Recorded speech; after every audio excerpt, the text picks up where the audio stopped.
Hello and welcome along to the third and final episode from this mini training guide series in FM22 with me, Daniel. We're back as always in our Twitch save with Derby County, an old save file just to avoid any spoilers. And today, after looking at general and team training and individual training and coaching earlier in the week, we are today back to finish off with all of the little nuts and bolts that we haven't quite tied together yet. So from the training screen, we're going to have a quick look at the unit screen, mentoring, which is a big one for me, rest and the calendar, just to see what I do on all of those screens. Now, as I've mentioned before, I'm never saying this is the perfect way to play Football Manager. This is how involved you should be in training. This is what you should do. I just want to show you what I do because it's a part in the long-term stories, particularly here on the YouTube channel, I don't get to show you. It's a bit we can't really get involved in Twitch because we're spending a lot of time chatting. And it's something that I know some parts of it I do quite intensively compared to others. But in some areas, like we did in general training on Monday, I don't get that involved. And it's nice to have a guide with basic tips rather than this is the hands-on side you need to be involved in. So if you're looking forward to that and want to see what I do, please do chuck a thumbs up on it. If you missed either of the first two, they'll be up in the eye above, as well as the Data Hub special we did a few months ago. There's also a link up there to the two long-term stories, the Twitch channel and the football podcast. And if you follow the Twitch channel, you can of course find more live streams from this Derby County save. But a massive thank you for your support with them so far this week. And let me know down in the comments, are there any guides you'd like to see in the future? Any areas of the game you'd like me to talk about in more detail? And of course, we're more than happy to look at them. But this one, I would suspect, will be the shortest of the week, because we're just covering the screens that aren't really big enough to have their own episode, quite frankly. So what we're going to do today, we're going to go to this training tab. We've looked a little bit at the overview. I will mention a couple of bits on here. We've done the calendar schedules and the individual stuff. We've done coaching in quite a lot of detail in the first one too. So we're going to talk about units, mentoring, rest. And it's quite ironic actually, because mentoring I get very involved in FM and have done ever since it's been in, even when it was tutoring many years ago. Rest I get moderately involved in. And units, I don't really at all, but it serves one purpose that used to be a real pain in FM, but it's something that's made it a lot easier now. So let's go and get cracking with the first one, which is mentoring.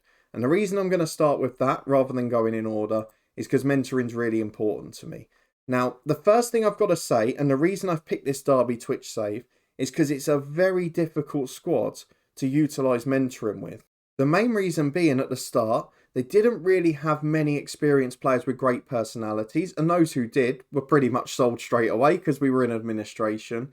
We've also then had a lot of young players playing football because of the smaller squad, so even our younger players are now too influential in the group to benefit from coaching and to benefit from mentoring, so this is where it becomes quite difficult. So Ronnie Edwards is currently the only one we're utilising through mentoring groups. And even then, he's actually having as much of an influence on the group as he is getting an effect from it. And that's very unusual for a 21-year-old, because if this had been a normal Derby save without the administration, without the takeover, without the lack of finances, he probably wouldn't have played 100-odd games for us. And he'd probably be a sort of junior player in the squad rather than a highly influential one. But we're going to talk through the aims of mentoring and what we'd like to do with it and the general approach I take. But I wanted to do it on this save just so we didn't have any spoilers. So the reasons I use mentoring groups are for two things. Firstly, I think is the fairly obvious one that most of us use it for, which is we've got one player who's senior, let's say Matt Clark here, who's got a fairly determined personality or a good one. It can be resolute, it can be ideally model citizen, model professional, but if not, you've got professional, fairly determined, resolute, something that you feel can give a positive to another player. Determination is obviously something that's deemed crucial when you're behind in a game, when you need to fight back, and it often gives you that extra bit of desire, that willingness to battle against the odds. Professionalism obviously means players can improve more quickly because they conduct themselves in the right way on the ground. So if you can get model citizen or you can get model professional, as we've been lucky to at times in our long-term stories, then great. If not, take a leaf out of the determination and resolution books, which we've done here. And the idea really is that we've got the fairly determined senior player who's normally a bit older or is a bit more established in the team, and they will train a young player coming in who's not got as much influence in the club, and they will help him both integrate with the group but also develop his personality or traits from it. So Ronnie Edwards, ideally, we want to go from balanced to gain a little bit more determination and maybe be fairly determined himself in time. What you can also do with it, and you can see where the benefits have been here, is that you can group influential players together, or you can put in new signings that are perhaps a bit younger, particularly thinking when you're managing non-league clubs or clubs with smaller budgets. You can put them in here with team leaders that are in the core social group. Now, it's something I've rattled on about in our One Club Save, because everything you do in training links to dynamics, and dynamics are the be-all and end-all of FM22. If you can get a social groups page here where everyone virtually is in the same core social group, you have got the holy grail of Football Manager. Because if all of the lads get on like one group, look at an example when Leicester won the Premier League, taking a really obvious one, and they were all in the same kitchen at someone's house watching it and celebrating together, and you get that feeling of a tight-knit group. Creating that is the holy grail in a football dressing room and can allow you to achieve miracles. By using the mentoring groups not just to develop personalities within the squad, which is so often the obvious talked about element of it, but to actually use it for a second purpose of developing your social groups, I'd argue could maybe be more important, and we've seen the benefits of that particularly in our One Club story this year and in our Build a Nation last year. So it's something I feel very strongly about and I work to quite a lot. If you look at this save, for example here, the only 2 players who are in an other social group joined in January, and the only 3 players that are in the secondary social group are 1 that joined in the summer and 2 that joined in January. So of the players that have been here more than 2 months, only 1 is not in the core social group. Now, that wasn't the case for Ronnie Edwards when he started training, and even though he wasn't getting a benefit out of the group, if I go back to the training screen very quickly, Javi Manquillo was having an average effect and not getting anything out of it.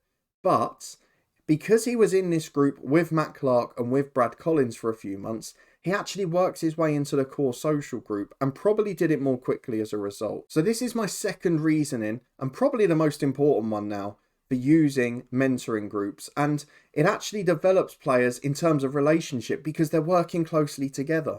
That was always the way with tutoring. They'd become sort of favoured personnel with each other if it went well. And you've got the same sort of effect here. You're bringing your group into a more tight-knit bunch. And particularly if you've got more players, which I would normally have at, say, Hemel Hempstead, or I'd have somewhere else, if you can get in a senior player from each position, let's say 1 defender, 1 goalkeeper, 1 striker, for example, and they're each a team leader or highly influential player with a great personality, and you can group them with 2 younger players in similar positions to them, get them into the core social group after they've signed by training them, but also develop their personality at the same time, you've created something spectacular. So it is very important, not just that you've got players who have got good personalities and a significant or average influence on the group at most. I generally wouldn't go below average. But it also matters that they're in that core social group, because ultimately that's what you want to develop.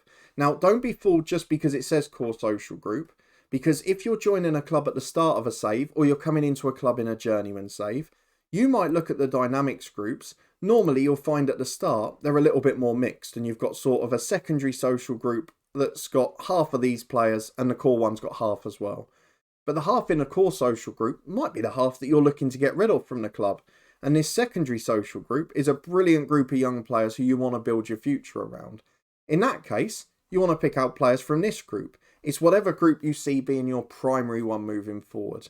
But the end goal is that 2 or 3 years down the line, you want this, where virtually your whole squad is one tight-knit social group that sticks together through thick and thin, is professional, is determined, and so on. And the biggest beauty to getting this right is that if you manage your saves like I do, and you try to be realistic with players, if you get a good offer for them, you sell them, you're always trying to bring through more young players in the right way. It means you're always going to have those personalities and those team leaders, because let's say Ronnie Edwards comes through this successfully, he becomes fairly determined and he becomes a team leader after playing another 2 seasons with us. When Matt Clark moves on this summer, which he will, when Manquillo moves on this summer, which he will, and when Brad Collins moves on the summer after, which he will, Ronnie Edwards will have played 200 games, be a fairly determined character, and have a significant influence on the group. And with the player who's currently being tutored or mentored through this group, you will have yourselves a team leader who can be the influence moving forward for the next phase of young players that come into the club, or the next lot of new signings you need to integrate into your social group. So for me, mentoring, maybe above all else other than individual duty training, is the most important thing. And when people ask about the momentum you can build in one club stories with clubs that are maybe not as reputable, but you've got a good young squad that build their way through together. And it's one of the biggest reasons I don't have massive turnover in a transfer window like some others do. I try to keep it to the positions we need. I try to keep backup players from within the squad. I don't like having a turnover of 10 or 15 every year where it's avoidable, because I know that this is the benefit. You get team cohesion, you get less work to do at the start of each pre-season. You can work on the technical side of the game in general training, which of course we mentioned on Monday in the first of these videos, but also you can keep that core social group good, and you can keep as many players from your first team squad in it as possible. Of course, you all know about the added benefits, developing personalities, getting strength of character in the squad, but this is the bit that I feel doesn't get enough mention. Getting players into your core social group, particularly for new signings to come in and be a part of it, it can really make a massive difference. If you can link up the positions as well, as with Matt Clark and Ronnie Edwards, don't forget that players in this group, particularly if it's a significant influence, likely to pick up things such as traits. Now, we've got ball-playing defenders here. We want a defender to bring the ball out of defence. We want them to run with the ball often. And that's what we want Ronnie Edwards to develop. So again, if he can develop one or more of those traits, it's another success that comes from the mentoring group. So many benefits to it. I can't recommend taking the 2 or 3 minutes to do what you need to here highly enough, because it can make such a big impact, and you don't have to be an expert to do it, because all you need to keep an eye on are the social groups, the personalities, and the influences. If you have a little eye at the player traits as well, see what you do and don't want other players to pass on, you could have yourself a big winner, and you could have yourself big success 2 or 3 years down the line. If you're looking at a club as a one club story, if you're looking to build a legacy there, or you just happen to come into a club where you have got that balance of characters, that balance of social groups, you can change it over time by doing this without really spending a penny. And that can be the biggest difference of all. And even if you do spend the money, then you can integrate your new players more easily. So that for me is a massive positive. The other things we're going to mention a bit more quickly. So the rest screen is the first of them. Now, this is generally the automatic rest intensity that is set by our coaches. And it seems to be similar across the board, no matter who you start with and what level you're at. Now, you do have to bear in mind whether you're full or part-time. But one of the things I would always recommend, particularly if you're in the EFL or you're in non-league where you've got 46 games a season, tons of cups, maybe if you're going on a cup run in, say the FA Cup, FA Trophy, EFL Trophy, whatever it might be, is just try and look after this a little bit more. Because when you're playing games every 3 days and you see a player who's got that heart in terms of condition, looking at the modern one, for me in a match, if we're playing 1 game a week, that's a sign to take someone off. So if you've got someone in that position and you're playing in 3 days' time, which here we're not, we're playing in 16 days after. But if you were saying, we've got a game in 3 days, do I want someone who's like that doing half of their training still? Probably not. So when you're in those busy periods of the season, if you can just come into here and say, actually, maybe it's the Friday before, you've got a Saturday, Tuesday, Saturday. And I talked about it in the last couple of episodes. Can you keep 8 or 9 of your key players in the team at all times rather than 5 or 6? Well, coming in before those 3 game weeks and just saying, actually, if you're in poor condition, you're not doing any pitch or gym work. You can still take part in the community team bonding, the outreach stuff. You can still take part in the match reviews. But all those big physical sessions, if you forget to change them around or you don't want to fiddle with the schedules, you've saved yourself a problem there. You can then maybe say, well, actually, this is going to be quite hard to recover from in 3 days. So let me take you down to half intensity. It's something I do a lot of semi-pro clubs in non-league or in Wales, Scotland, Northern Ireland, wherever. Because you're not going to get a huge amount out of training once a week. So why on earth risk 1 session on set pieces or attacking or defending or even possession, silly things, if it means that half your team isn't going to be fit? So just adjusting those when you have those busy periods, you can see 3 or 4 games coming up in a week. I mean, particularly in Northern Ireland where we've been before, you can get games every 2 days over December and January. And that can make such a difference in meaning that they can play every 3 or 4 days rather than once a week. And it means you have to have a lot less players in the squad. So only a little thing to do, but something that can make a big difference and go a long way if you're a club that struggles to have a big squad of quality players, if you're lower down the pyramid, if you've got less money, and something that can keep a couple more star players fit if you're playing 3 times in a week. So I'd recommend having a look at that. And then the final one that we're going to mention today is units. Now, it's something I've not really mentioned before in season reviews. It's not something I've really covered before. And to be honest, it's something I very rarely use because all of the position role duty stuff you can do here, you would do anyway from the individual training screen or the player's profile, which we've mentioned before. In terms of the units though, there is one big benefit you can get here, and it's something that always used to be a bugbear in FM but is solved by this screen. If you've got a reserve or youth team player who's training well, or that who temporarily is going to need to step up, and I come back to those lower league clubs again, you've got a crisis of injuries in midfield. I need one player to come up potentially for 3 or 4 weeks. I've got a young player who's got massive potential, who's training well. Maybe I want to get them in a mentoring group. Maybe I want to have a bit more control over their training, because I think most of us leave youth training and individual training for youth players to the youth coaches. Maybe I want to have a bit more influence over the next few months.